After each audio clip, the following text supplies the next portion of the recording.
Javier Sierra, muy buenas tardes. Muy buenas tardes, vaya susto. Vamos a hablar, sí, no, hombre, se trata de despertar a la audiencia como sea y utilizamos las herramientas que están a nuestra disposición. Hoy vamos a hablar de sueños y de pesadillas. Sí, vamos a hablar de algo que técnicamente se conoce como terrores nocturnos. Y mira, la idea surgió ayer porque en uno de esos despistes, no como el de este político hindú, pero algo parecido, pues me colé en el cine y vi una película que realmente me gustó, me sorprendió. Se llamaba Señales del futuro, de Nicolas Cage. Yo no soy muy fan de Nicolas Cage, sobre todo desde que hizo La búsqueda, que era una especie de código Da Vinci en malo, pero esta película me sorprendió, especialmente porque hay una escena en ese largometraje que refleja quizá el que es el peor terror que nos podemos imaginar, o uno de los peores, el estar durmiendo en nuestra casa y que alguien ajeno, extraño, se cuele en el dormitorio, se nos acerque, nosotros nos quedemos como paralizados y nos llegue incluso a susurrar, a tocar o a decir algo, ¿no? Esa sensación de vulnerabilidad que se tiene ante un intruso que se cuela en tu dormitorio, bueno, pues quizás sea de las más terroríficas. Pero...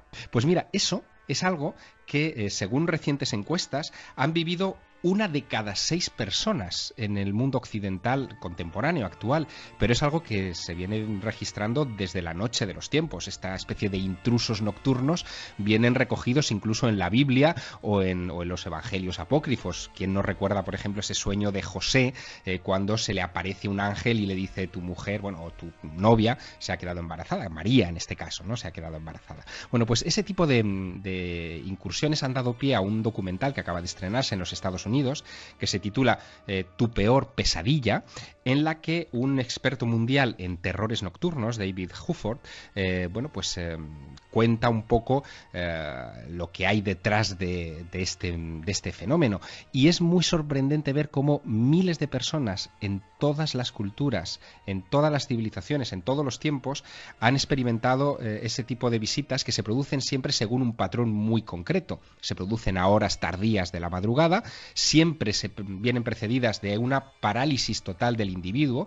La persona que la sufre abre los ojos, pero es incapaz de mover un solo músculo de su cuerpo, no puede mover ni un dedo, ni girar la cabeza, solamente puede mover los globos oculares, estén dirigidos a donde estén. Si está acostado de lado, pues verá el lado, la mesilla de noche, pero si está mirando al techo, está bien, solamente puede ver el techo. Y después de recibir esas visitas, sufren todo tipo de cosas extrañas. Algunos incluso llegan a presentar cicatrices en su cuerpo, ¿no? Bueno, es un tema, como te digo, bien interesante, y a mí me gustaría que escucháramos la explicación que hace del tema. Es uno de los cortes que tenemos, el segundo que tenemos en archivo, la explicación que da David Hufford de este misterio. Lo escuchamos. Me gustaría saber cuántos de vosotros os habéis despertado alguna vez incapaces de moveros y de gritar. A veces me daba miedo incluso irme a dormir, porque me preguntaba, ¿será esta noche cuando ocurra? No sé si voy a poder aguantarlo otra vez.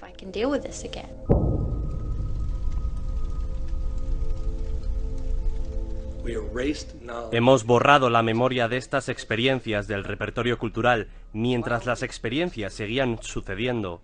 Es dramático, revela un nivel de control social impresionante.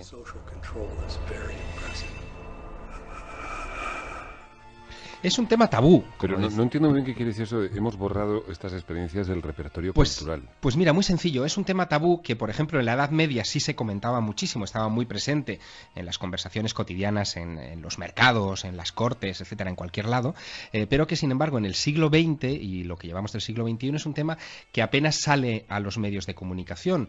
Las personas que dicen tener estas parálisis del sueño y estos terrores nocturnos son inmediatamente clasificados como psicóticos o esquizofrénicos, y no se les da la oportunidad pues de ser estudiados en condiciones y de saber si eso es una pesadilla, si se puede tratar de alguna manera sin tener que, en fin, suministrarles fármacos o psicofármacos para tratar una esquizofrenia, por ejemplo.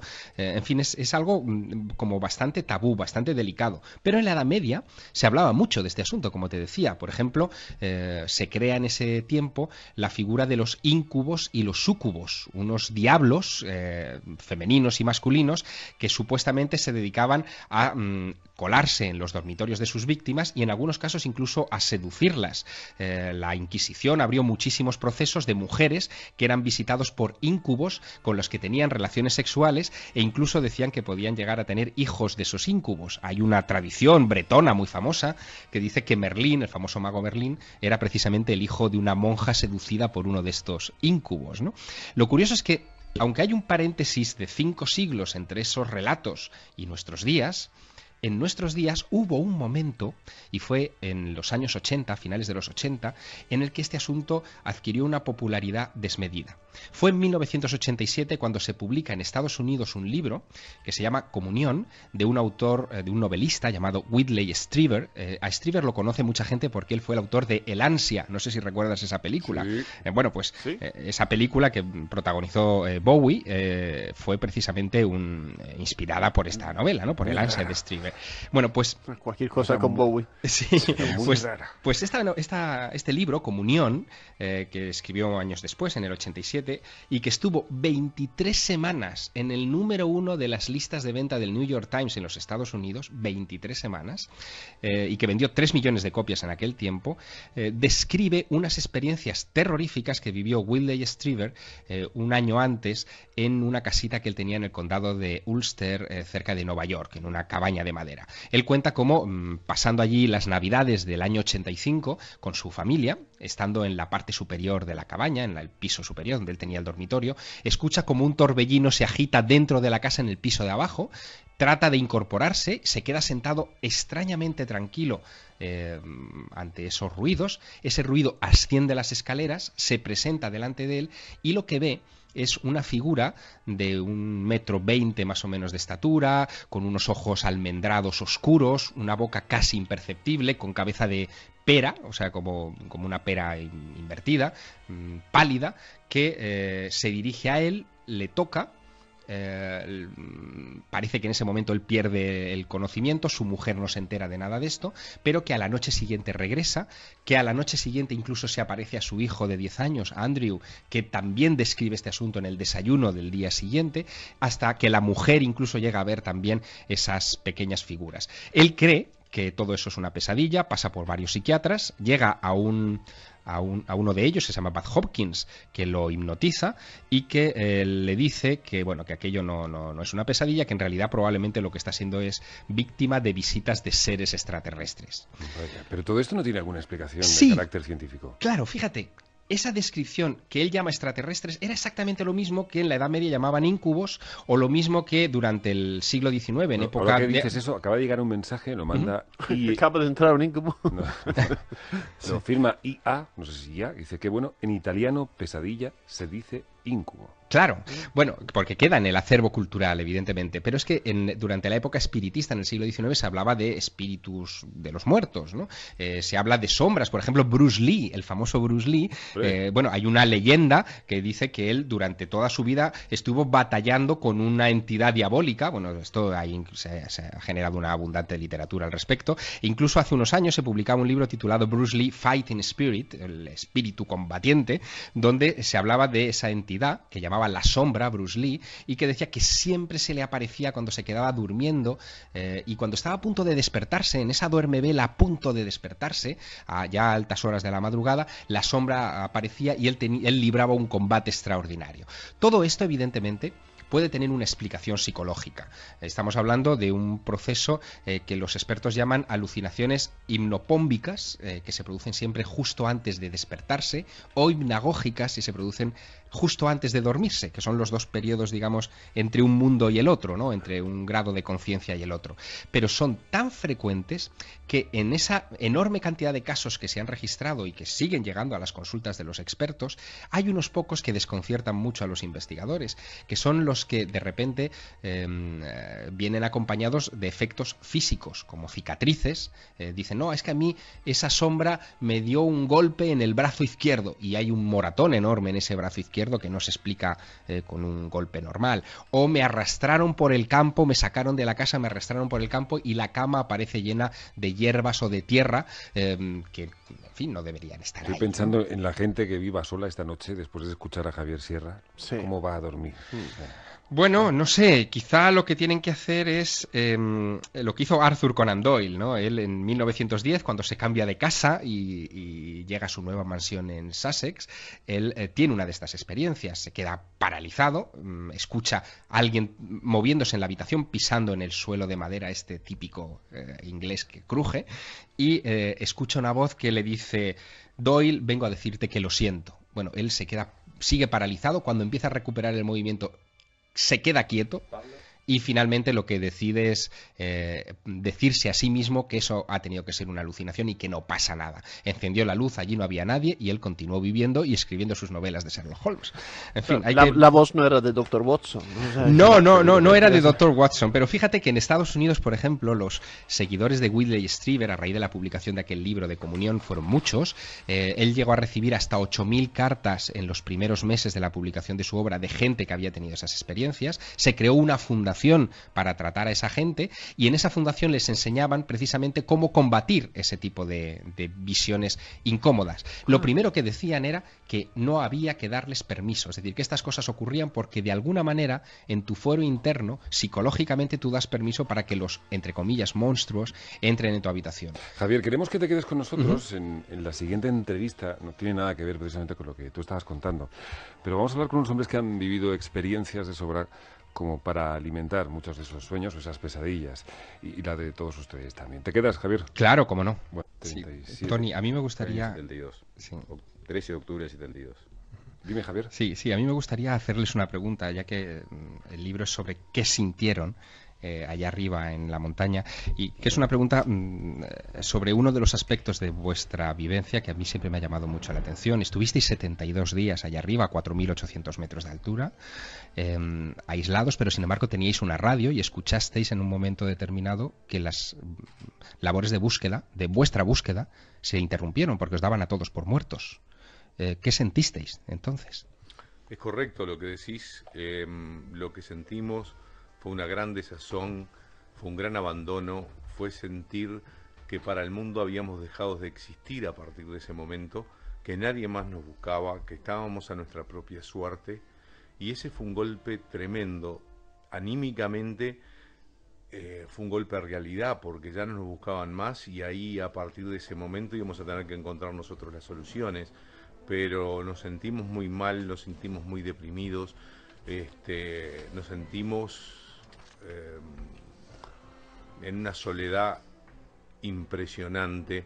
Realmente fue impactante esa noticia. Sí, porque era como estar muertos en vida, ¿no? Me imagino. Pero también se dice que vuestros familiares, de alguna manera, o algunos de ellos, yo os he oído contar al padre de Gustavo Cervino en alguna ocasión, algunos de ellos sintieron que seguíais vivos.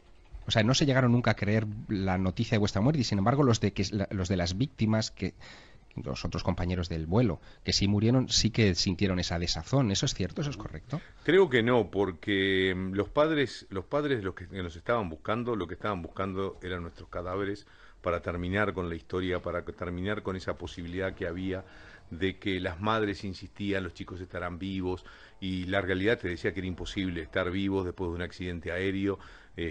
Nosotros tenemos el convencimiento que los padres que nos buscaban estaban buscando los cadáveres para terminar con la historia, no estaban buscando gente viva. Además, la realidad te llevaba a pensar que no era probable eso, ¿no?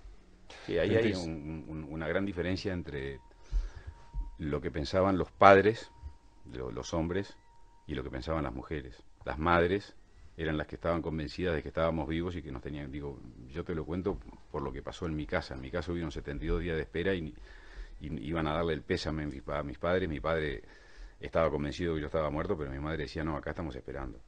Y acá en este libro estamos devolviendo bastante. La Sociedad de la Nieve, editado por Debate, un libro de Pablo Bierzi con el testimonio de los 16 supervivientes o sobrevivientes a la tragedia de los Andes.